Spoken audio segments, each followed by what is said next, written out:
Hi everyone, welcome back to my channel. It's Mary, and we are still with the Hero Arts card. So far I've made 4 cards in the videos I've shown you. So this is the next one I'm going to show you. Alright, full disclosure on this card. I'm not super duper duper wowed by it.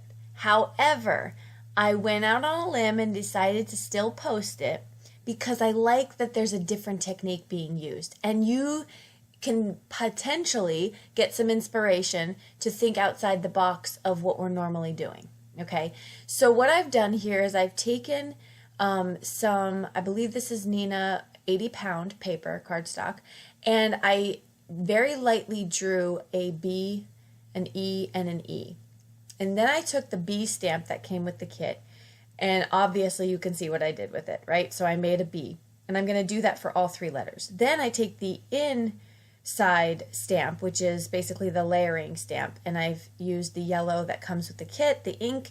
But before, just keep in mind, because I am stamping in black ink first, I had to, every time I would stamp the yellow ink, before I stamped the yellow ink, I had to stamp off on a piece of scratch paper just because it was really getting kind of cross-contaminating.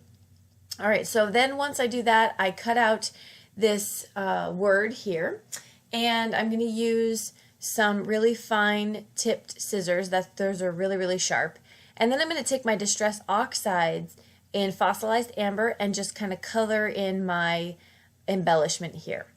After that, I go to my glitter pens, and I'm going to fill in all of the B's throughout this entire embellishment. And you really don't notice it as much. In fact, it doesn't stand out super stark. If I were to do that part again, I would stamp all of the insides of the B's first, then use the oxides, and then stamp with the black, because I think it would be a lot brighter, darker. So just side note, lesson learned. You saw me there. I skipped right past that pretty quick, but I just took some alcohol markers and made some ombre-like kind of blending on a piece of cardstock. And now what I'm going to do is I'm going to shine up this B. And I am going to use Versamark ink to make it sticky, and then clear embossing powder. I use 2 coats of clear embossing powder for this. I'm calling it an embellishment because it's popping up on my card. But I'm using 2 coats of that, and that is to get a really thick, clear coating over this B. I like that look for it because kind of reminds me of honey and just gives a really nice finishing touch. Plus, I don't have to use glossy accents. It's very simple to do.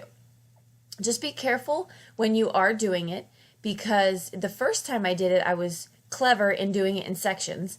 And then this time I decided that I was going to do it all at once, and you just have to be very careful that you don't burn your fingers. Now I'm using a Wagner heat tool, best tool on the market, love it. Again, that's just my opinion, but I really do appreciate that heat tool. I use it all the time. If you heat emboss as much as me, you'd understand. Okay, so I used a scallop rectangle that I had in my stash. That's actually from a Catherine Pooler Stamp of Approval set way back when, I think her first one. And I've taken some gold glitter cardstock to lay that on. Now I use score tape for this because I am not confident that liquid glue would stick to glitter paper, but I am confident in the score tape.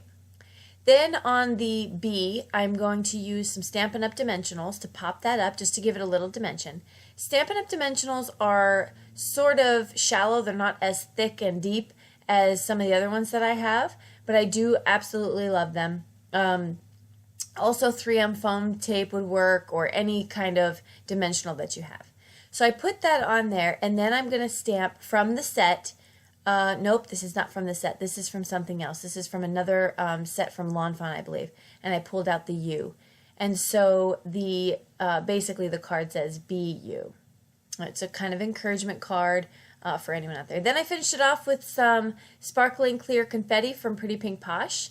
And that will do it for the card. It wasn't that difficult, but again, these are maybe some techniques that could help you. You could use them in different ways, pulling out some different stamps to see what you have and just kind of get creative with it. Thank you so much for stopping by. If you have any questions or comments, I always love hearing from you. And you can find me in other forums below, and I will list all the supplies I used. Until next time, have a wonderful day. Bye-bye.